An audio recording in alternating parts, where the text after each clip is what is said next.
채만식의 미스터 방 수업을 해보도록 하겠습니다. 미스터라는 뜻은 남자 성인을 가리키는 표현이죠, 그죠? 그러면 방은 성씨겠네, 그치? 이 소설의 주인공은 방산복이라는 사람인데요. 일단 이 소설의 작가를 한번 볼게요. 채만식이라고 써있는 채만식은요, 일제강점기부터 광복 직후까지의 작가가 되겠습니다. 특히 풍자 소설을 많이 썼어요. 풍자는 비웃는다라는 거죠, 여러분. 그러면 비웃으려면 주인공이 착한 사람이어야 돼, 나쁜 사람이어야 돼? 나쁜 사람. 그치? 근데 얘들아 잘 생각해봐. 원래 그 전에 고전 소설 종류는요, 주인공이 전부 다 착한 사람이죠. 그렇잖아. 뭐 영웅이든지 어쨌든 주인공은 착한 사람이잖아, 고전 소설의 입장에서. 그런데 채만식은 부정적인 인물을 주인공으로 내세웠다. 이게 이 사람만의 독특한 특징이에요. 옛날엔 그렇지 않았거든. 우리 옛날 고전 소설들 생각해보면 주인공은 다 훌륭한 인물들이잖아요. 그치? 착하거나 능력이 뛰어난 인물들이잖아요. 그런데 이 채만식 소설에 등장하는 인물은요, 부정적 인물을 전면에 내세워요. 그러니까 주인공이 나쁜 놈이라는 거야.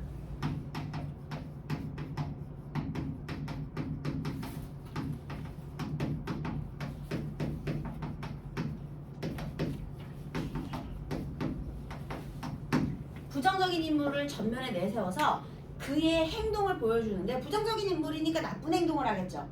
그래서 그것을 조롱하는 듯한 문체를 써요. 왜냐면 그 조롱한다라는 건 단어적인 표현이죠. 아, 참으로 훌륭한 업적이 아닐 수 없습니다. 이런 거. 나쁜 행동을 했는데 나쁜 행동을 하는 모습을 보고, 아, 참으로 점잖구만 그렇습니다. 뭐 이런 거 있죠. 안 점잖은 행동인데 참으로 지체 높은 양반이 아닐 수 없습니다. 라든지. 그래서요, 이 부정적인 인물을 전면에 내세우고요, 반어적이고, 그 다음에 조롱하는 듯한 문체로 풍자의 효과를 거두고 있는 거예요. 비웃는 거죠. 나쁜 인물의 행동을 조롱하듯이. 그래서요, 우리 채만식 하면 이 문체의 특징을 물어보는 문제가 꼭 나옵니다. 채만식 꼭 기억해 두세요, 여러분. 뭔지는 모르지만 채만식 작가의 소설이 나왔다 그러면 요런 특징을 묻는 문제, 서술상의 특징과 관련된 거죠, 여러분. 그래서 요런 게 반드시 나와야 돼요. 왜냐하면 이게 너무 중요한 특징이거든요, 채만식 소설에서는. 그래서 반어와 풍자, 이걸 꼭 기억해 두셔야 돼요. 주인공이 나쁜 놈이다라는 겁니다. 채만식이라는 그 작가의 태평천하라는 그런 소설이 있어요. 태평천하, 일제강점기를 태평천하라고 말하는 윤직원 영감이 등장하거든요. 자, 벌써 제목부터 어때? 일제강점기를 태평천하라고 말하는 윤직원 영감, 어떤 사람일 것 같아? 누가 봐도 친일의 냄새가 풀풀 풍기지 않나요, 여러분? 왜냐면 일제강점기가 태평천하래잖아. 그 사람은 그걸 진짜 그렇게 믿는 거야. 근데 우리는 아니라는 거 알고 있잖아요. 그래서 벌써 그렇게 태평천하, 이것도 부정적인 인물이겠죠? 그 다음에 여기도 미스터 망도요, 지금 이번에는 광복 직후거든요. 그러면 미스터 망 왠지 누구랑 친하게 지낼 것 같니? 광복 직후야. 미스터니까. 이번엔 그래, 미국 편에 붙어가지고 친미파. 그러니까 친일 끝나고 나면 친미가 되는 거죠. 그래서 미스터 망, 벌써 이제 그 미군에 붙어가지고 아첨하는 듯한 모습이 딱 느껴지지 않나요? 제목에서부터.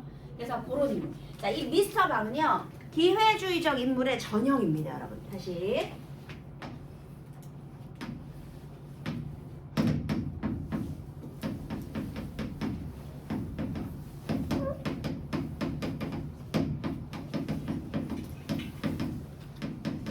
근데 여러분, 이 기회주의적 인물이 막 구하고 성공하는 모습으로 끝났어. 그럼 이 소설을 재미가 있겠냐? 얘가 기회주의적 인물이 막 승승장구하다 결국에 어떻게 될 것 같아?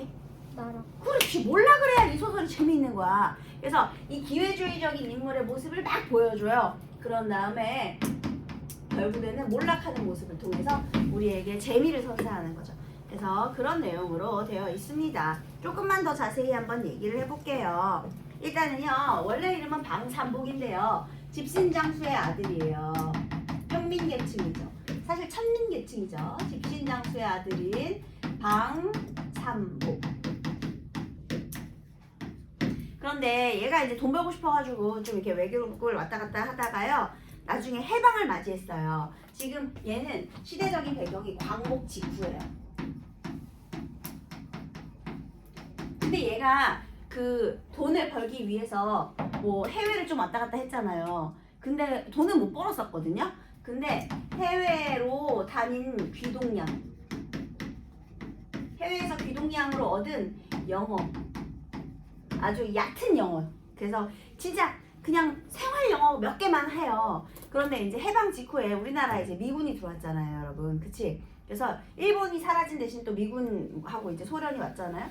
근데 이제 얘가 영어를 조금 하니까 그 영어 하는 사람들은 얼마나 답답하겠니. 예를 들면은 미국에 그 미군이 들어왔는데 우리나라하고 말이 안 통하는데 답답하잖아. 근데 얘가 영어를 조금 씨부리는 거야. 그러니까 이제 얘를 자기의 신복으로 삼는 거야. 그러니까 이제 거기에 이 영어를 통해서, 귀동냥 영어를 통해서 이 미군 소위에게 붙어서 아첨해서 그걸로 이제 빌붙어서 권력을 누리는 그런 인물이 되겠습니다. 그래서요, 예, 여기서 이걸 통해서 미군 장교의 통역을 맡아서 그렇게 살아가요. 근데 얘들아, 얘가 영어를 배운 게 아니야.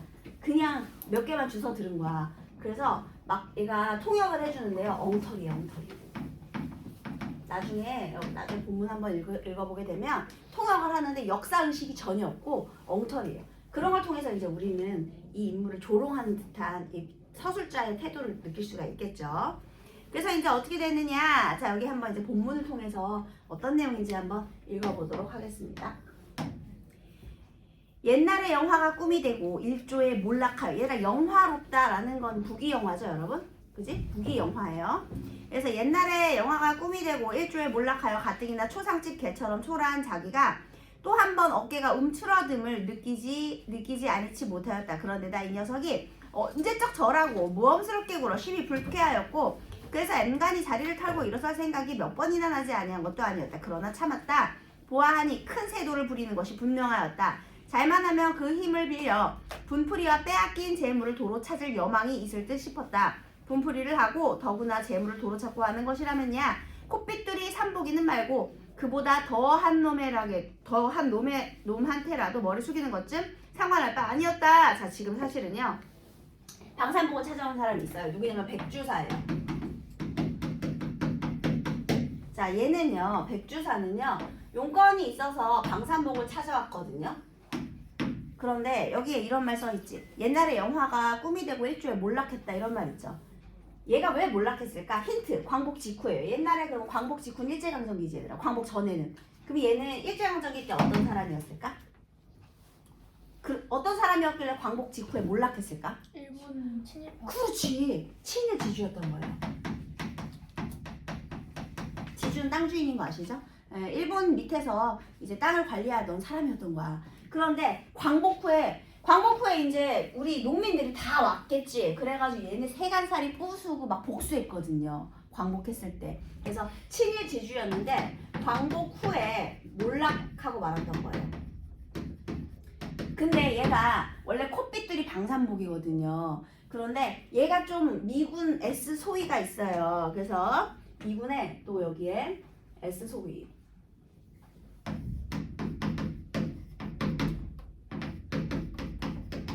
이 미군의 S 소위한테 빌붙어가지고 약간 권세를 누린다는 소문을 들은 거야. 그래가지고 얘를 찾아간 거야. 자기도 한 자락 하게 해달라고. 그런데 속으로는 지금 어때요? 방산복 무시하고 있지. 코핏돌이 방산복. 그냥 가? 이 새끼 이거 잘난 척 하는 거 보니까 재수없는데 그냥 일어날까? 하다가도 마을 사람들한테 복수를 하기 위해서 지금 참고 견디는 중이죠. 그쵸? 왜냐면 나보다 더 아래에 있던 코핏돌이 방산복이 놈한테 내가 이렇게 비굴하게 빌어야 돼? 지금 이렇게 그런 느낌을 가지고 있는 거지. 그런데도 불구하고 계속 머리 숙이는 것쯤 상관할 바 아니었다. 그래서 그의 권세를 빌려서 재산을 도로 찾으려고 하는 거예요. 재산 찾으려 함. 그래서 굉장히 비굴하죠. 비굴해요. 속으로는 무시하면서. 그 다음에 그러니 여보게 미시다방 있는 말 없는 말 보태가며 일장 경과 설명을 한 후에 백주사는 끝을 맺기를 어쨌든지 그놈들을 말이네. 그놈들을 한 놈 남기지 말고서 죄다 붙잡아다가 말이네. 괴수놈들이랑 목을 썰어 죽이고 다른 놈들이랑 뼈다구가 부러지도록 두들겨주고 꿇어앉히고 항복 받고 그리고 빼앗긴 걸 일일이 도로 다 찾고 짚어고 세간 쳐보신 것 말끔히 다 물리고 그렇게만 해준다면 내 재산 절반 논아줌세. 응? 절반 여보게 미시다 방. 지금 뭐 하는 거예요? 복수해서 재산 찾고 싶다고 얘기하는 거죠. 그쵸? 근데 여러분 얘요 광복호 몰락했잖아요. 반성을 해야 하는? 네. 안 하죠. 얘는 반성은 없고요. 복수심만 있어요. 근데 이것도 잘못된 거지. 왜냐하면 친일 행적을 통해서 얘가 그동안 마을 사람들을 엄청 괴롭혔었단 말이죠. 그러니까 얘도 삐뚤어진 부정적인 인물이에요. 여기에 긍정적인 인물 하나도 없어. 다 부정적인 인물이에요. 그럼 선생님 미군은요? 야 미군은 우리나라에 목적이 있어서 들어온 사람인데 뭐 얘도 좋냐? 일본이 가고 그 자리에 대신 온 사람이에요. 그러니까 얘도 뭐 그렇게 우리나라를 다스릴 목적으로 왔으니까 그렇게 좋은 외세이기 때문에 그렇게 좋은 인물은 아니죠. 네 그렇습니다. 자 그 다음에요. 염려마수 미스터 방은 선뜻 패한 대답이었다. 진정인가? 뭐 지금 당장이라도 내 입 한 번만 떨어진다 치면 기관총 들맨 MP가 헌병이거든요. 기관총을 들쳐맨 MP가 100명이고 1000명이고 들끌어 내려가서 들이 쑥대밭을 만들어 옵니다. 쑥밭을. 야 진짜 헌병 100명이 가가지고 얘 방산복 말 한마디에 얘 명령에 따라서 100명이 움직일까? 이런 거 뭐라고 해요 여러분? 가오. 가온데요. 가오 맞아요. 가온데 허세죠. 허세. 허장성세. 그거 적으세요. 허장성세. 허장성세가 허세요. 좋지. 옛날에 막 땅주인이었는데 나 찾아와가지고 지금 막 나한테 막 비굴하게 보이니까 얘 얼마나 기분 좋겠냐. 방산복 출세했네 라는 생각이 들겠죠. 그러니까 막 허세를 부리는 중이에요. 자네라면야 어련하겠나. 흰말이 아니라 참 이승만 박사도 내 말 한마디면 그만 다 제발이유. 그러니까 제발이유 이게 뭐냐면 그만 다 그냥 자기 부탁이면은 다 끔뻑 죽는다. 이승만 박사가요? 정말 그랬을까요? 아니요. 허세, 허풍 심해요. 미사방은 그러고서 냉수 그릇을 집어 한 모금 물고 꿀꺽꿀꺽 양치를 한다. 웬 버릇인지 유별나다는 거죠. 하여간 그는 미스터 방이 된 뒤로 술을 먹으면서 양치하는 버릇이 생겼다. 양치한 물을 처치하려고 휘휘 둘러보다 일어서서 노대로 성큼성큼 나간다. 노대라는 건 테라스예요 여러분. 그래서 노대는 현관 정통 위였다. 미스터 방이 그 걸쭉한 양치물을 노대 아래로 아낌없이 촥 뱉는 바로 그 순간이었다. 그 순간이 공교롭게도 마침 그를 찾으러 온 S 소위가 현관으로 일단 들어서려다 말고 뒤로 서너 걸음 도로 물러나 헬로우 부르면서 웃는 얼굴을 쳐드는 순간과 그만 일치가 되었다. 자 지금 이렇게 오다가요. 방산복이 나와 있는 거야. 그래서 소위가 다시 뒷걸음 쳐가지고 헬로우 했대요. 자 그러면 그 양치물은 어떻게 됐을까? 얼굴에 팍 맞았겠죠, 그쵸? 그치? 그 양치물을. 자, 그 다음에 또 이 얘가요. 술을 먹고 나면은요, 그 양치를 하는 버릇이 생겼는데 그거 왜 그랬냐면 세련돼 보이고 싶어서. 그것도 허세의 일종이에요. 그래서 얘가 그 따라하는 거지. 이렇게 막 미군 장교들이 술 먹고 양치하는 게 멋있어 보였던 거야. 그래서 자기도 괜히 세련돼 보이려고 원래 안 그러던 사람인데 막 술 먹고 양치하는 버릇이 생겼어요. 약간 허세 부리고 싶어서. 그랬는데 지금 여기에 사실은 얘가 이제 권력의 원천이잖아요. 권력자잖아요 지금. 그죠? 얘한테 빌붙어서 살고 있는데. 근데 얘가 얼굴에 양치물을 탁 뱉었어. 자 그래서요. 에구머니 놀라 즐겁을 하으나 이미 뱉어진 양치물은 퀴퀴한 냄새와 더불어 백절 폭포로 내리 쏟아져 웃으면서 쳐드는 S소위의 얼굴 정통에가 촤르르 여러분 이것은 음성 황징어죠. You devil 이거 뭐야 무슨 뜻이야? 이뻘놈의 새끼 이런 뜻이랑 똑같은 거죠 그쵸? 그래서 이 기급할 자식이라고 S소위는 주먹질을 하면서 고함을 찔렀고 그 주먹이 쳐든 채 그대로 있다가 일변 허둥지둥 버선발로 뛰어나 손바닥을 싹싹 비는 미스터 방의 턱을 쌍놈의 자식! 여러분 원래 있잖아요. 외국어 배울 때 제일 먼저 욕부터 배우는 거예요. 그죠? 이게 얘가 얼마나 열받은지 보여주는 거죠.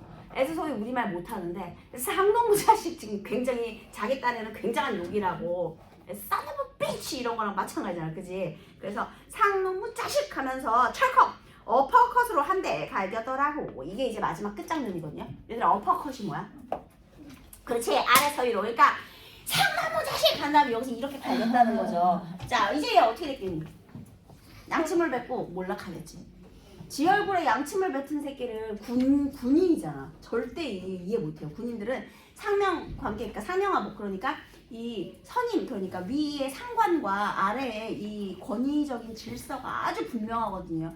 근데 이 조선놈 새끼가 양침을 뱉은 거 절대 이해해주지 않죠. 그래서 어퍼컷을 날리면서 끝나요. 결국에는 어떻게 되는 거야?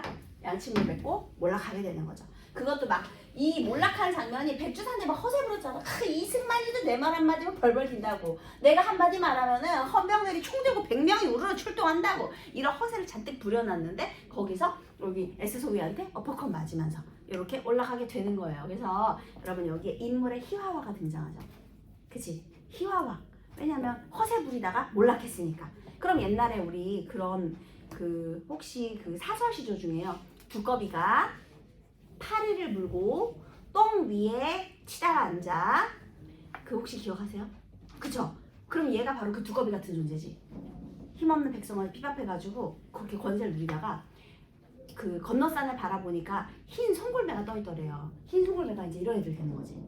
그래가지고 풀 아래 똥 아래 올라가지고 막 뛰어다니다가 똥에 자빠지는 장면이 나오거든요. 그러니까 그것도 두꺼비를 희화화하는 거잖아요. 그쵸? 그래서 얘도 이렇게 희화화를 하고 있더라고요.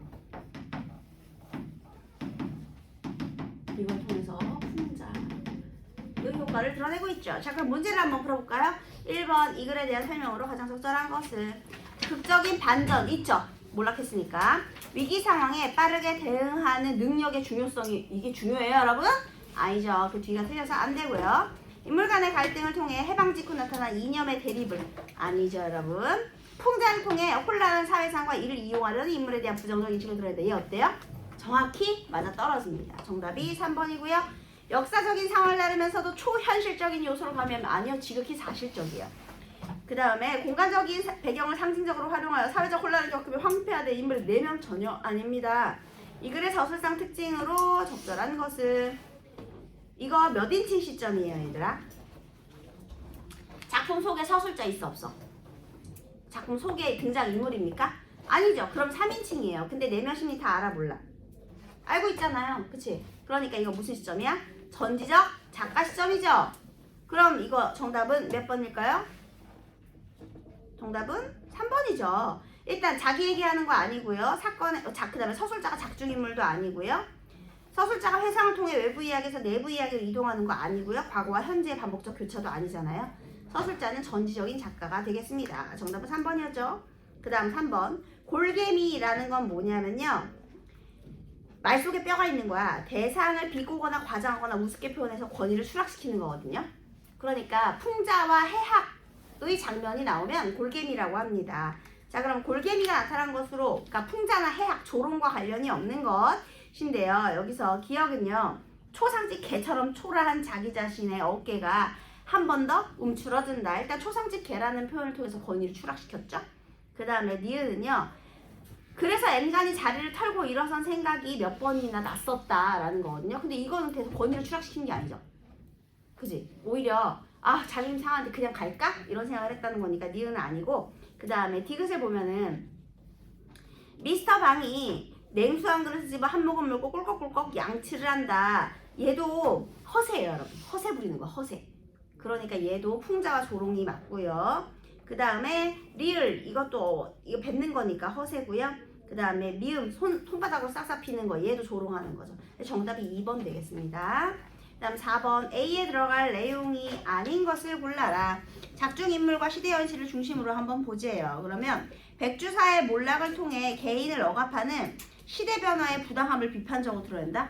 얘들아 백주사의 몰락이 부당해요? 친일파는 몰락해야지. 무슨 소리야. 그지? 백주사가 평소에 친일 행정을 했으니까 몰락하는 게 당연합니다. 그래서 1번 벌써 틀렸네요. 그죠? 그 다음 현실에 대한 백주사의 부정적인 태도를 통해 그의 시대착오적 역사 인식을 비판적으로 드러낸다. 괜찮죠? 방산복이 출세해서 세도를 부리는 모습을 통해 광복 직후 사회의 부정적 단면을 비판적으로 드러낸다. 방산복이 미군 소위에게는 꼼짝 못하는 모습을 통해 권력 앞에 비굴해지는 태도를 비판적으로 드러낸다. 방산복에 대한 백주사의 이중적 태도를 통해 백주사 이중적이죠. 왜냐하면 속으로 무시하면서도 지금 아첨하니까요. 그래서 이익만 추구하는 기회적인 모습을 드러낸다. 괜찮습니다. 자, 그 다음에요. A의 상황을 나타내기에 가장 적절한 속담은 무엇일까요? 분풀이도 하고 재물도 찾고 일석이조 도랑치고 가재 잡고 되겠습니다. 정답은 2번이죠.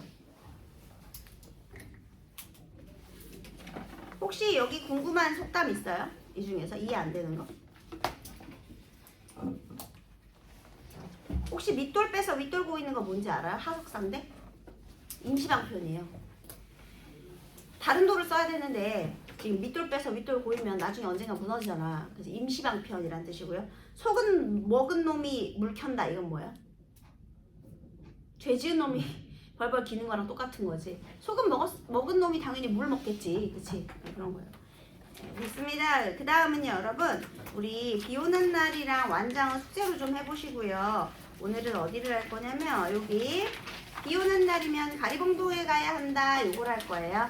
자, 얘는요 양귀자 소설인데 너네 혹시 일용할 양식 배우지 않았냐? 중학교 때? 형제 슈퍼, 김포 슈퍼 서로 싸우는 거? 원미동 사람들 안 배웠나요?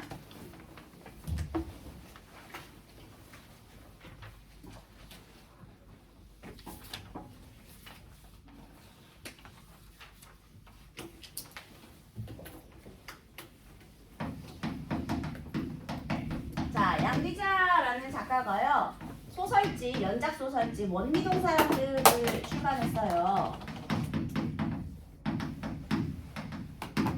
자, 원미동 사람들은요 연작 소설집이에요. 그런데 그 중에 원미동 사람들 중에 지금 비 오는 날이면 가리봉동에 가야 한다.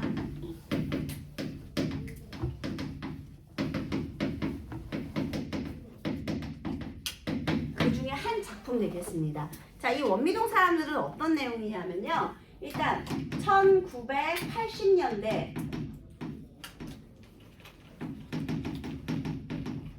세태소설이에요. 자, 그럼 80년대에 지금 여기서 공간적인 배경이 원미동인데 원미동은 실제 있는 지명이거든요. 어디에 있냐면 부천시 원미동이에요. 얘를 배경으로 해요. 1980년대에 부천시 원미동. 근데 얘들아 만약에 성북동 아니면은 뭐 반포 아니면은 뭐 강남 서울의 이런 주요 뭐 종로 이런 데가 아니라 부천시 원미동은 어떤 느낌이냐면 의정부랑 비슷해요. 어떤 공통점이 있죠? 부천시 원미동하고 의정부하고 서울의 위성도시지 얘들아. 내가 부천시 원미동에 사는 사람은 막 재벌 이런 데서 살 것 같니 얘들아?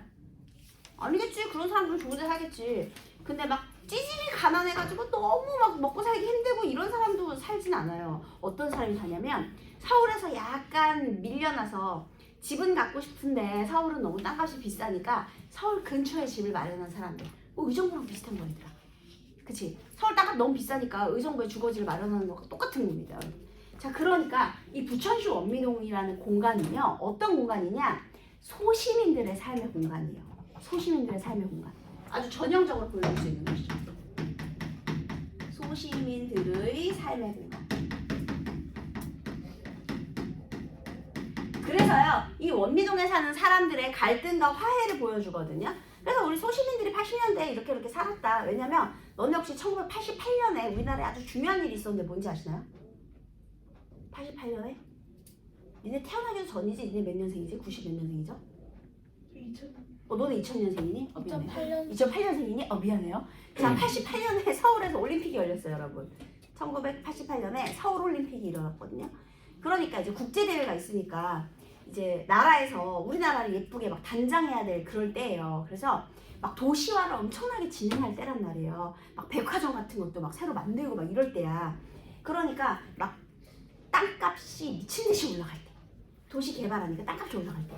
그래서 막 부천시 원미동도 이제 땅값이 들썩들썩일 때. 그럴 때. 그러니까 이제 이 일을 두고서는 막 여러 가지 다툼도 있고 또 화해도 있고 그런 공간이 되겠습니다. 그래서 소시민들의 삶의 공간에서요 여러 가지 삶의 모습들이 등장하는데 너네 김포 슈퍼, 현대 슈퍼 싸우는 거 중학교 교과서에 있었을 텐데 어디 출판사에 있는 것 같던데 일용할 양식이라고 서로 경쟁하면서 가격 경쟁하면서 근데 그런 것도 여기에 있고요. 그다음에 또 하나 지금 비 오는 날이면 가리봉동에 가야 한다는요. 여기서 이제 이 앞부분에 주어를 선생님 전체적으로 한번 얘기해 볼게요. 원미동으로 이사 온 그는 욕실 배수관이 터져 물이 새자 임씨에게 공사를 맡긴다. 얘들아 일단 몇 인칭이죠? 그렇지! 전지적 작가 시점이에요 여러분. 왜냐면 나가 없잖아. 그잖아. 그죠? 여기에 이름은 나오지 않는 그가 있어요. 그가 겨우 마련한 원미동의 집이에요. 대출이 반 은행집이에요. 엄청 소심이죠. 근데 되게 자가가 있다고 이게 잘 사는 사람이 아니에요. 겨우겨우 은행 대출 받아가지고 아주 겨우 원미동에 집 하나 마련했는데 지금 욕실 배수관이 터졌어. 공사 맡겨야 되잖아요. 그래서 이 임씨가 욕실 배수 공사를 하러 와요.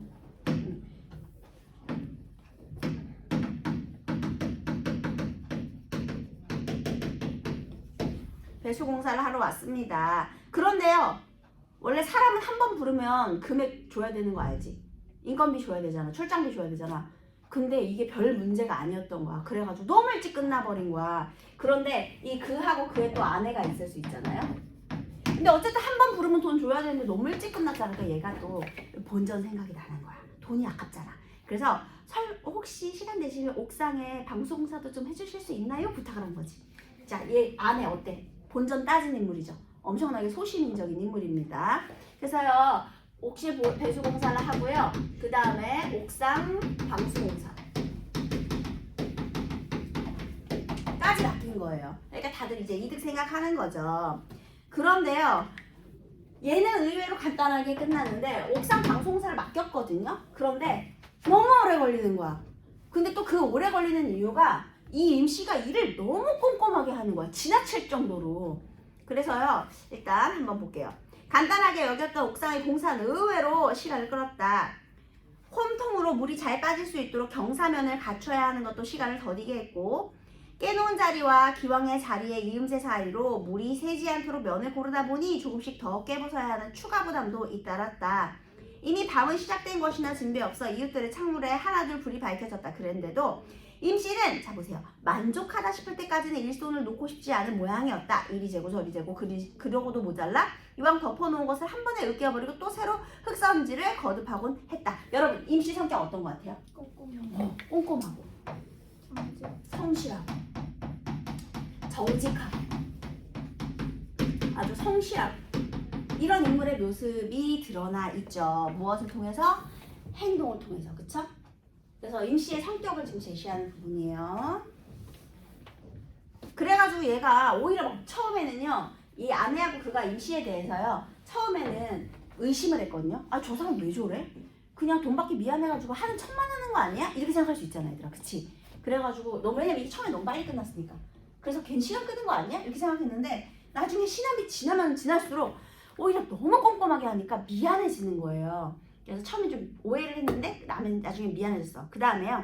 이제 계산을 해야 돼요. 계산을 해야 되는데 그런데 이제 아내가 조금 깎고 싶은 거죠. 아무래도. 그죠? 소심이니까. 그래서 이제 혹시 돈은 계산은 하고 물어봤어요. 그랬더니 얘가 돈 드려야지요. 그런데 아내는 뒷말을 못 잇고 그의 얼굴을 물끄러미 올려다 보았다. 얘들아 돈 드려야지요 하고 그런데 뒤에 아내가 하고 싶은 말은 뭐였을까요? 좀 가까워. 그렇지. 내고 가능한가요? 요거 물어보고 싶었겠지. 그치? 거기에 얘는요 아내는요 공사비 깎고 싶은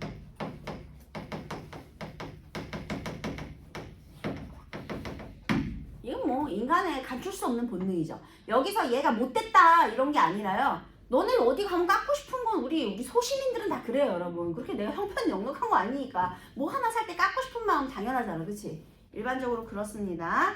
그 다음에 이제 그 얘기를 얘가 너무 열심히 일했으니까 대놓고 말하기 좀 미안한 거야. 그래가지고 남편 얼굴 쳐다보는 거죠. 네가 좀 대신 얘기해라 이렇게. 그지만 그는 술잔을 들어올리며 진짓 아내를 못 본 척했다. 얘가 너무 늦게 끝나가지고 미안해가지고 얘가 술 한잔 하자 하거든요. 밥 먹으면서. 그래가지고 술 먹으면서 모른 척해요. 얘기 못하겠다는 거죠. 역시 여자는 할 수 없어. 이건 또 무슨 본건적인 생각입니까? 이 사람 안 되겠네. 옥상에까지 시켜놓고 돈을 다 주기가 아깝다는 뜻이었다. 그는 아내가 제발 딴소리 없이 20만 원에서 2만 원이 모자라는 견적 금액 얼마였을까요? 견적비 18만 원. 이거를 다 내놓기를 대신 빌었다. 왜냐면요 얘는요 일을 충분히 그래서 깎을 필요가 없어. 왜냐하면 너무 열심히 일했어. 열일을 했으니까 깎을 필요 없이 그냥 그만큼의 값어치 냈다 이런 생각을 하고 있습니다. 그때 임씨가 먼저 손을 휘휘 내젓고 나섰다. 사모님, 내 뽑아드린 견적서 좀 줘보세요. 돈이 좀 틀려질 겁니다. 얘들아, 여기 틀려짐에다가 세모 한번 해보겠습니다. 여러분이 흔히 잘못 사용하는 표현 중에 다르다와 틀리다가 있어요, 여러분. 다르다는요, 서로 같지 않다라는 뜻이고요. 틀리다라는 건 정답이 아니다 그런 뜻이에요. 그쵸? 그러면 돈이 틀려진 겁니까? 돈이 달라진 겁니까, 여러분? 그치? 나는 너와 틀려야 나는 너와 달라예요.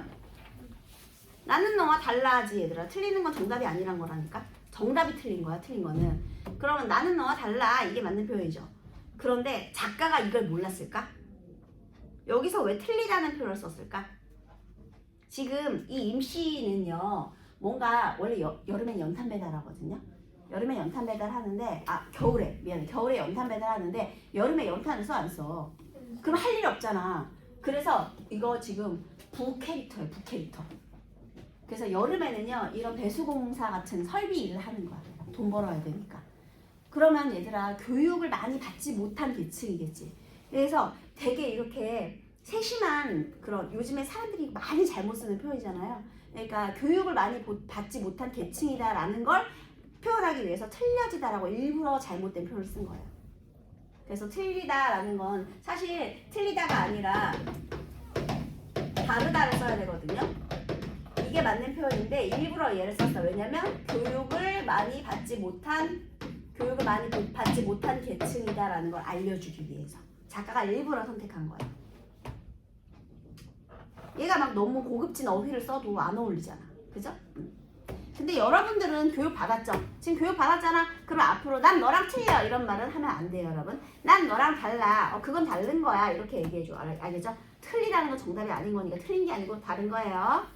술을 마셨더니 눈으로는 계산이 잘 안 되네요. 임씨는 분홍 편지지 위에 엎드려서 아라비아 숫자를 더하고 빼고 또는 줄을 긋고 했다. 그는 빈 병을 흔들어. 그것도 더하고 빼고 한다는 건 정확도 계산도 정확하게 하는 거지. 보통 어림 잡아서 대충 얼마요? 이게 아닌 거잖아. 그치? 꼼꼼한 거죠. 빈 술병을 흔들어 겨우 빈잔을 채우고는 서둘러 자를 비웠다. 임씨의 머릿속에서 굴러다니고 있어 숫자들이 잔뜩 애를 태우고 있는 스스로가 정말이지 역겨웠다. 자, 여기 줄 쳐볼래요? 임씨가 계산 좀 다시 해볼게요 했어요. 얘가 깎을 필요 없다고 했잖아요. 근데 얘가 계산하는 장면을 보고 그는 무슨 생각을 했을까? 혹시 돈 더 달라고 하는 거 아니야? 이렇게. 그래서 그 모습을 보니까요, 내 자신이 또 역겨워. 아까 마누라한테는 뭐라 그랬어? 아우 속물, 그러지 마, 그냥 다 주자 라고 했거든. 근데 얘가 다시 계산을 하니까 그걸 보고 불안해. 혹시 가격이 올라갈까 봐. 이 모습을 보니까 스스로가 역겨워진 거죠. 이게 자조적인 표현이죠. 나도 속물이구만 이런 생각을 하는 거지. 그가 이렇게 열심히 일을 하고 일한 대로 계산을 받으면 뭐 당연한 건데, 거기서 가격이 올라갈까 불안해하는 이 자신을 보고 나도 속물이네 이렇게 된 겁니다. 어떤 느낌인지 아시겠죠? 그래서 됐습니다 사장님, 이게 말입니다. 처음엔 파이프가 어디서 새는지 모르니 전체를 뜯을 작정으로 견적을 뽑았지요. 아까도 말씀드렸지만 일이 썩 간단하게 되었다 이 말씀입니다. 그래서 노동임금이죠. 4만 원이 빠지고 시멘트도 이게 다 안 들었고 그렇고 쓰레기 술 용달차도 빠지게 되죠. 방수액도 타일도 반도 못 썼으니 여기서도 이게 또 빠지고 왠지 말하는 거 들어보니까 견적 금액 어떻게 될 것 같아요? 줄어들 것 같지? 임씨가 볼펜심으로 꼭꼭 찔러가며 조목조목 남는 것들을 설명해놨지만 그의 귀에는 제대로 들리지 않았다. 뭔가 단단히 잘못되었다는 기분, 이게 아닌데 하는 느낌이 어깨에 뻐근함과 함께 그를 짓누르고 있을 뿐이었다. 이게 뭐예요? 예상과는 달리 오히려 너무 정직하게 가격을 막 깎고 있잖아. 그러니까 너무 미안해지는 거죠. 스스로 의심했던 자기가 너무 미안한 거야. 그래서 얘가 처음에 의심을 하다가 이 정직한 모습을 보고 너무나 미안함을 느끼게 되는 거죠. 그 다음에 그렇게 해서 모두 7만 원이면 되겠습니다. 헐랭. 원래 얼마 왔다고 처음에? 18만 원. 18만 원인데 저 얼마로 계산을 해? 아니 이 사람 너무 정직한 거 아니에요? 이렇게 살아서 얘 어떻게 사니? 너무 정직하지? 아니 솔직히 18만원인데 옥수수 방송 공사까지 했잖아. 그러면 사실 15만 원만 주십시오 해도 아마 이 사람들이 막 너무 좋아했을 거야. 근데 뭐야 이게 7만 원이라니. 아, 이렇게 정직할 수가. 미안해도 너무 미안하겠다. 그쵸 여러분? 늦은 시간까지. 그래서요. 내가 7만 원이요? 그럼 옥상에 들어간 재료비도 여기에 다 들어있습니다. 그거야 뭐 몇 푼 되나요? 그럼 우리가 너무 미안해서 이렇게 되는 거죠 여러분. 너무 정직해. 계산을 다시 해봐요. 자 이렇게 되는 거거든요.